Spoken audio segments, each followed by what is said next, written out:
Magandang gabi po sa ating lahat. Ipakita ko lang po yung mga arkado kung gagamitin sili, bawang, luya, sibuyas, tanglad, daon po ng malunggay. Para sa luluto po natin, kubat na palaha. Malinis na palaha po. Maputi, makinis. Nabili po natin kanina na medyo mahal po ang kilo. 400 isang kilo, kaya ang bilib lang po natin. Kalahati. Magkasabra po mga 232 o something na yun.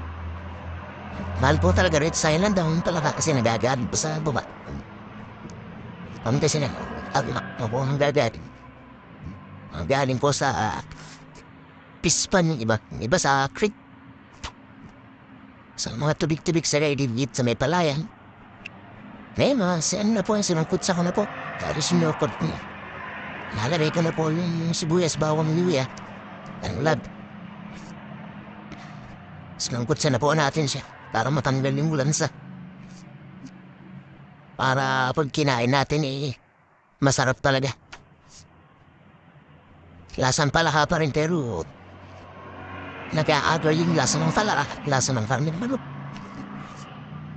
Yan. Alburukin. Yan, kumukulo-kulo na siya. Wala po pala tayong nabiling original na niyog. Ang nabili natin kanina yung si Coco Mama.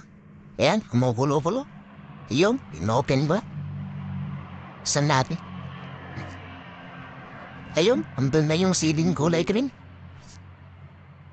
Sinabawan ko lang po pala ng kaunting tubig, isang cup ng tubig na galing sa Angat Dam.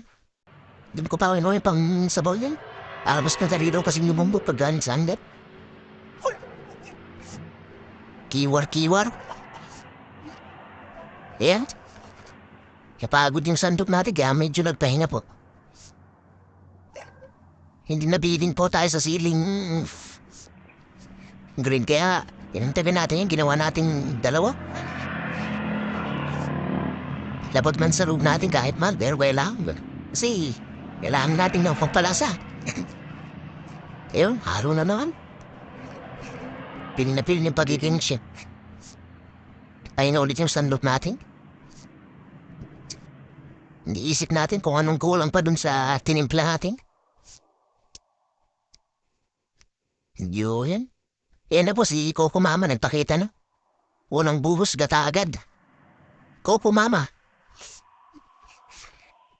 Yan Coco Mama po pala na isang parete rin. Katumbas yan isang nyug na. Kaya lang hindi sinabi kung nyug na malaki o nyug na maliit. Pero tingin ko parang nyug na medyo malaki. Ayan, nabuhos na po natin.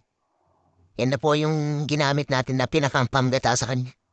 Yan, i-camouflaging na po. Para hindi makita kung anong niluto natin pero nasabi natin kami na sa Tagalog pala ha. Bisaya bakit paano po ha? Camouflaging pero parang kulang camouflaging kung parang retake ito ha. Ayan na po, malapit na po siyang maluto. Yan. Kiwar-kiwar man yun. Yun. Lumabas yung katawan ng tanglad. Yan, puting-puti po yung palahan natin, mga kaibigan.